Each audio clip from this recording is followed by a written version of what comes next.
Um pulo, mexe, deixa no ponto. Quebra-cabeça, deixa que eu monto. Uma bela história, deixa que eu conto. Programa Deixa que eu conto para cada criança. Uma iniciativa do UNICEF no Brasil. Olá a todas e a todos, eu sou Sara Bentes.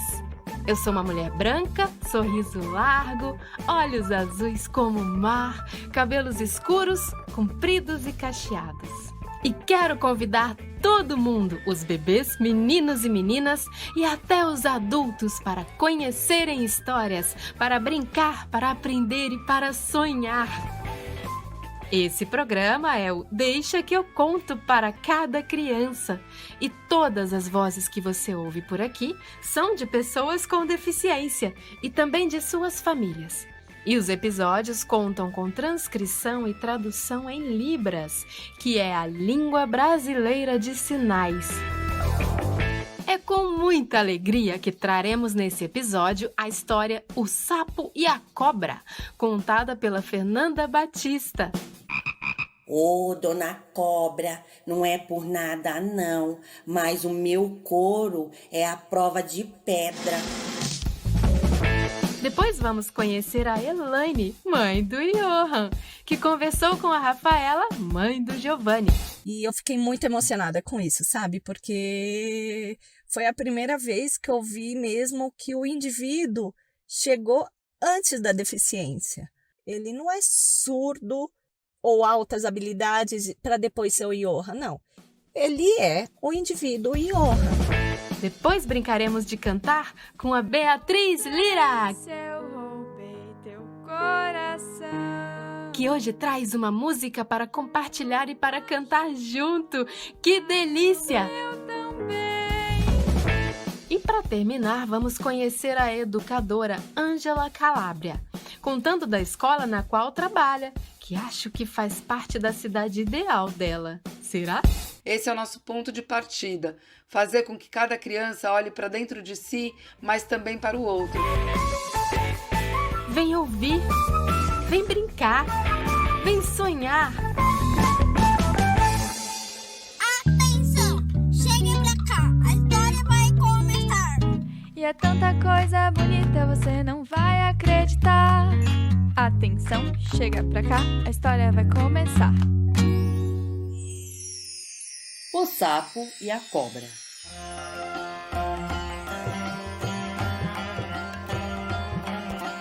Vivia em um rio um sapo grande de enorme bocarra e olhos brilhantes.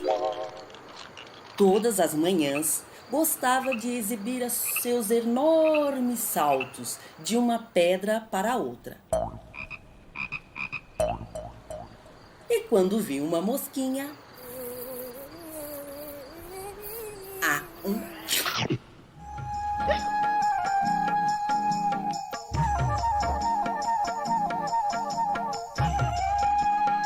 até que um dia saltou e caiu de frente com uma cobra, que toda feliz disse: Opa!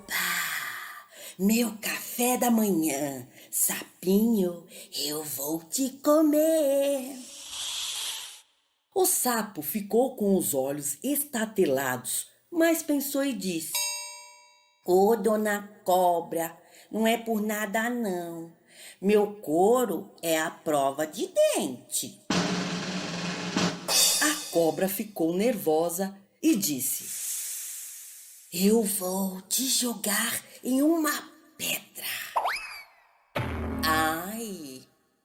O sapo pensou e disse: Ô, dona Cobra, não é por nada não, mas o meu couro é a prova de pedra. A cobra se irritou e disse: Então eu vou te jogar no fogo. Ui! O sapo pensou e disse: Ô, dona Cobra, não é por nada não, mas o meu couro é a prova de fogo. A cobra ficou muito brava e disse: Então eu vou te jogar nos espinhos. Eita! O sapo pensou e disse: Ô, dona cobra, não é por nada não, mas o meu couro é a prova de espinhos. A cobra se enfureceu e disse: Então, sapo, eu vou te jogar dentro d'água. O sapo parou, pensou e disse: Ô, dona cobra, não faz isso comigo não. Eu não sei nadar, eu tenho filhos pra criar.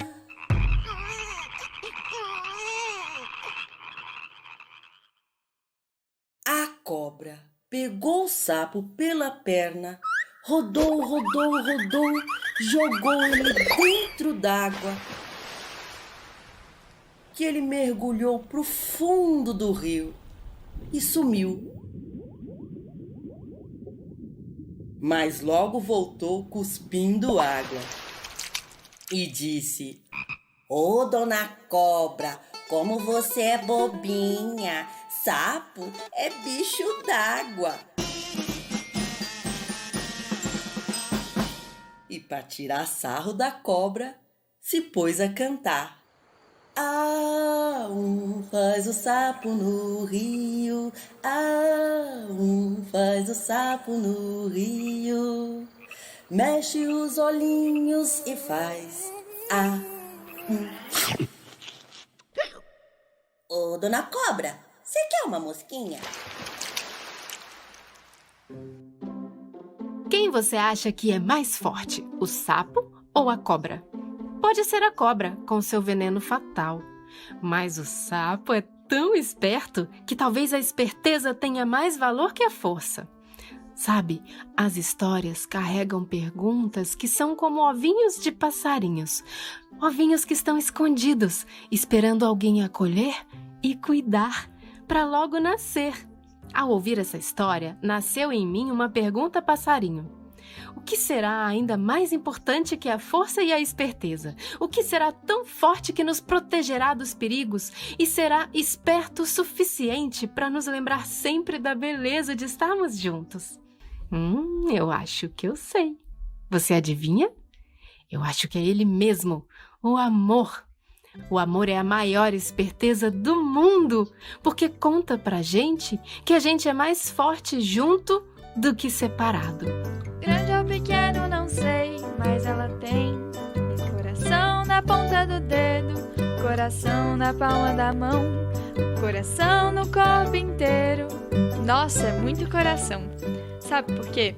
Esse é o quadro A Maior Mãe do Mundo e outras histórias de amor. Rafaela Nunes conversou com a Eliane sobre as aventuras, os desafios bonitos e as conquistas incríveis do Johan. Chega mais pertinho, chama o pessoal, vem ouvir! Olá, pessoal! No nosso bate-papo de hoje, conversamos com a Anne.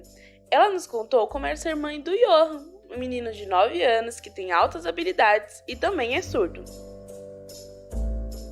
Sou a Elaine, apelido Anne. Eu tenho os cabelos castanhos claros, lisos e um pouco abaixo dos ombros. Eu sou branca, muito magra e com os olhos azuis e os dentes de cima bem grandes. Eu sou a mãe do Johan. Ele é um menino magro, branco. Ele tem olhos castanhos, cabelos lisos e castanhos claros também. O Johan é surdo e usa o implante coclear. São 2 bolinhas assim na lateral da cabeça de cada lado, um pouco para cima da orelha, que ele fica grudado na cabeça com a ajuda de ímãs. O Johan, ele nasceu de parto natural e no 2º dia fez o teste da orelhinha e deu ausência. Ele repetiu no 3º, depois no 15º e com 1 mês ele fez o exame Bera. Com menos de 2 anos, eu levei ele no HC de São Paulo. E lá ele foi submetido a vários exames e apontou a perda profunda bilateral.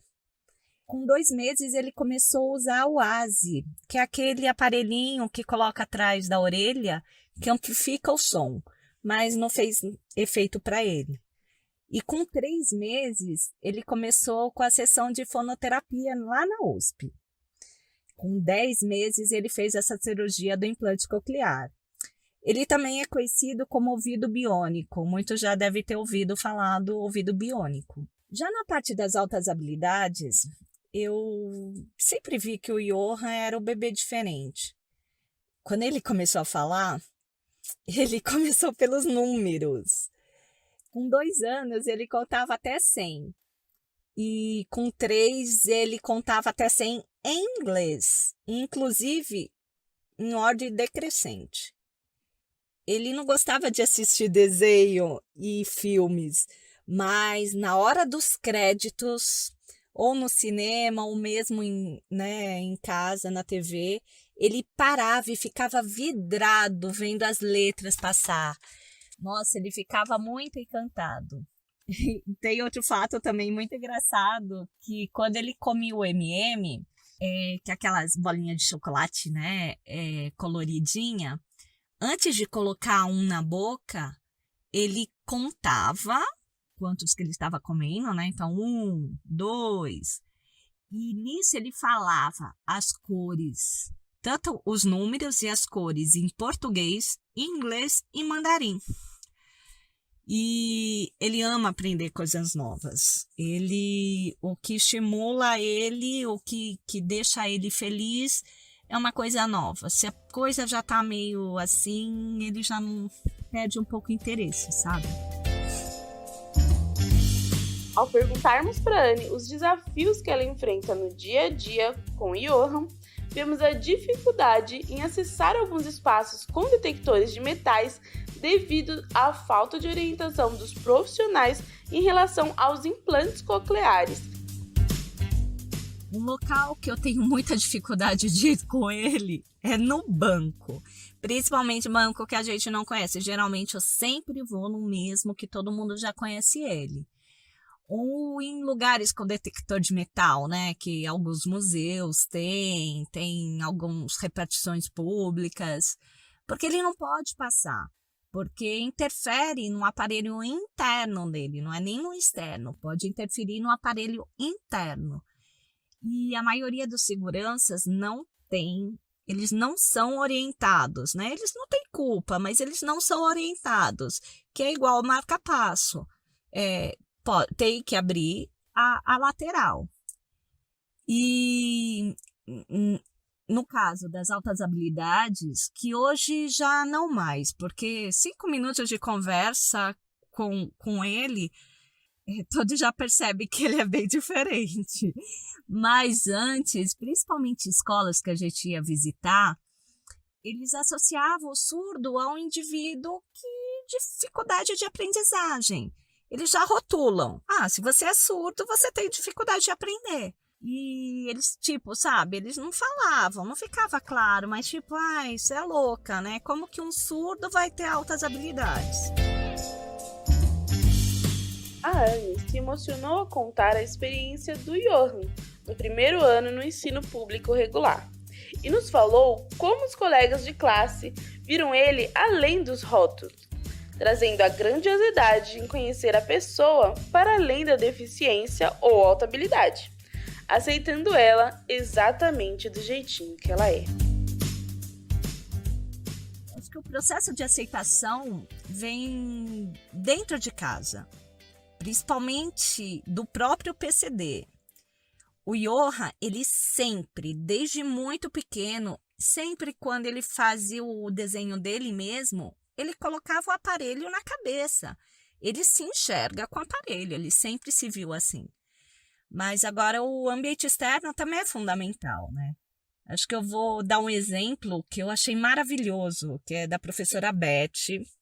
Ela foi professora escola pública, escola estadual, do primeiro ano. Então, escola nova para todo mundo, que lá é só do primeiro ao 5º ano. E ela deixou o Johan entrar para as crianças se conhecer. E mesmo as crianças olhando aquele negócio na cabeça dele, ninguém perguntava, conversava, ficaram amigos. E um tempo depois, mas assim, bastante tempo mesmo, tipo semanas ou até meses, eu não recordo direito, mas eu sei que passou bastante tempo. E ela falou para ele entrar na sala, entrar na frente da sala, né? E explicou que ele era surdo e que aquele aparelho na cabeça dele era para ele ouvir. E eu fiquei muito emocionada com isso, sabe? Porque foi a primeira vez que eu vi mesmo que o indivíduo chegou antes da deficiência. E eu acho isso primordial, porque ele é o Johan, né? Ele não é surdo ou altas habilidades para depois ser o Johan, não. Ele é o indivíduo Johan, ele é do jeitinho que ele é. Durante nossa conversa, perguntamos para Anne qual seria o melhor caminho para alcançarmos cidades mais inclusivas. E olha só o que ela nos respondeu. Acho que ser mãe de um PCD é se reinventar diariamente, sabe? Não pode ter vergonha de falar que não sabe. E o mais importante é querer sempre aprender. O que eu posso compartilhar com as famílias? Eu acho que assim, independente do que seja, quando um filho nasce, a mãe precisa ser uma folha em branco, absorver novos conhecimentos. Cada criança é um indivíduo único. Cada um é diferente. Então, aquela coisa que falam, né, que quando nasce um filho, nasce uma mãe, eu acho que não é bem assim, a mãe não está pronta. A gente vai se moldando e aprendendo a ser mãe a cada dia. E os passos que a gente precisa para tornar uma sociedade mais inclusiva, sem dúvida, é o respeito e a empatia. Acho que não tem outro caminho. Inclusive, entre os próprios PCDs. Tem uma disputa boba, sabe? Com cego, baixa visão. É uma coisa assim inexplicável. Entre os surdos, por exemplo, tem os surdos e os deficientes auditivos, né, que também é conhecido como DA. Eles têm uma briga sem nexo entre os surdos usuários de Libras e os surdos oralizados. Eu e o Johan, a gente espera muito mesmo que isso acabe, porque o Johan ele está nos dois mundos. Ele sabe um pouco de Libras. Ele ainda tem dificuldade porque ele saiu da escola de Libras, ele ia fazer 6 anos, ele estudou por 3 anos no ensino infantil e ele conversa numa boa com as crianças, com surdos usuários de Libras e também tem muitos amigos usuários de implante. Então, assim, não pode ter essa divisão, principalmente entre os PCDs. A Anne acredita que o caminho para cidades mais inclusivas é o respeito, mas também nos trouxe a reflexão de não colocarmos os PCDs em caixinhas limitantes, entendendo a importância de adaptar os espaços e ser flexível frente às subjetividades de cada pessoa. Eu acho que o respeito à diversidade é o que a gente mais precisa, sabe, para uma cidade ideal. Eu acho, sim, que a gente precisa de rampa para cadeirantes, mas a gente também precisa de escada para quem é usuário de prótese, porque quem usa prótese na perna tem muita dificuldade de usar rampas. A gente precisa de legenda no cinema, precisa de janelas de Libra, mas também tem que ter cadeiras específicas e um som adequado para usuário de implante coclear. A gente também precisa de cinema com mais claridade e o som mais baixo para pessoas com TEA. A gente não pode colocar todos os PCDs no mesmo saco. Todos são indivíduos diferentes. Mesmo a mesma deficiência, cada indivíduo vai precisar de uma coisa diferente. As experiências do Johan e da sua mãe Anne nos deixam importantes reflexões sobre a inclusão de todas as diversidades, para alcançarmos cidades mais conscientes e de fato inclusivas. Para que isso aconteça, é imprescindível unir forças e seguirmos juntos pelo caminho do amor e do respeito ao próximo. A cidade dos meus amores deve ter rua lisinha pra andar de rodão, pra andar de rodinha. A cidade dos meus amores deve ter rua lisinha pra andar de rodão, pra andar de rodinha. Esse é o quadro. A cidade dos meus amores Deve ter alamedas verdes na cidade dos meus amores. Será que terá silêncio ou aula de música? Muitas escolas e pracinhas?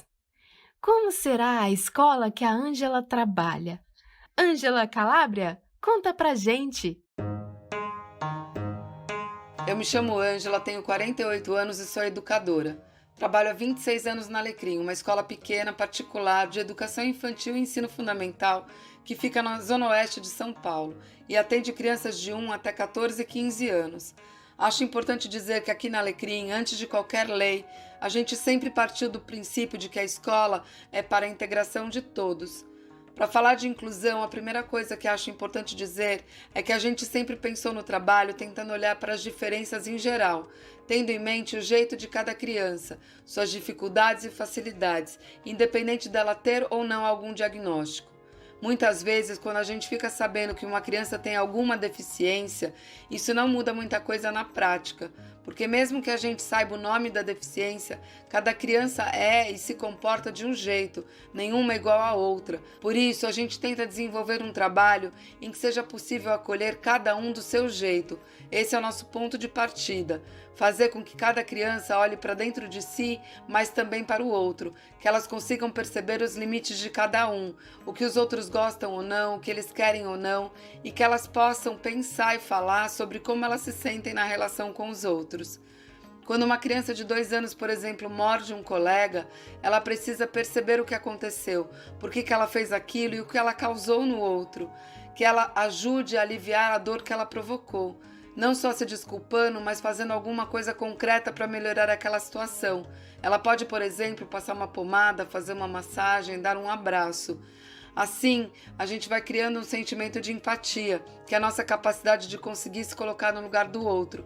E também aprendemos a nos responsabilizar pelo que fazemos, para deixar as nossas relações melhores. Desse jeito, esperamos que as crianças cresçam e consigam ver que a necessidade de um é diferente da necessidade do outro, e assim elas aprendam a respeitar os limites de cada um. É comum, por exemplo, que as pessoas com autismo tenham mais dificuldade para suportar barulho. Então, quando a gente convive, todos que estão à sua volta precisam ajudar a fazer mais silêncio. Esse é um pacto que se faz por aquele que não consegue lidar com o barulho, porque ele faz parte daquele grupo e precisa de silêncio para conseguir ficar. Isso não pode estar na mão de uma pessoa só, mas de toda a coletividade. É responsabilidade de todo o grupo. Pela observação, pelas conversas de todos os dias, a gente vai descobrindo o que cada um precisa. Muitas vezes os desafios são grandes e a gente sabe que não tem manual nem uma resposta pronta. É uma construção que fazemos todos os dias e nesse exercício a gente vai percebendo como as crianças são capazes de encontrar boas soluções, o quanto elas conseguem ser solidárias com as necessidades dos outros. E é por isso que eu acredito que essas crianças que convivem com as diferenças se transformam em adultos melhores, em pessoas melhores que conseguem acolher e incluir mais. De tudo que a escola oferece para as crianças, talvez essa seja uma das coisas mais importantes e bonitas, fundamental para construirmos um mundo mais humano com mais respeito e diversidade. brincar com os olhos, brincar com o corpo, brincar com a voz. Chega mais perto, esse mundo é pra nós. Esse é o quadro, esse mundo é pra nós. Nessa rua tem um bosque. Vamos dizer até já já ouvindo ela, a cantora com a voz mais doce desse mundo. Dentro dele mora um anjo que roubou roubou meu coração. Hoje a gente vai falar sobre dormir. Eu amo dormir. E vocês sabiam que dormir faz muito bem pra gente? Sabe por quê? Porque quando a gente dorme, a gente relaxa nosso corpinho. E aí a gente começa a crescer e ficar mais forte, mais inteligente, mais alto e com muita mais energia pra gente brincar com os nossos amiguinhos. E é por isso que é tão importante a gente dormir. Pra gente ficar assim e a gente crescer mais e mais. É porque te quero bem.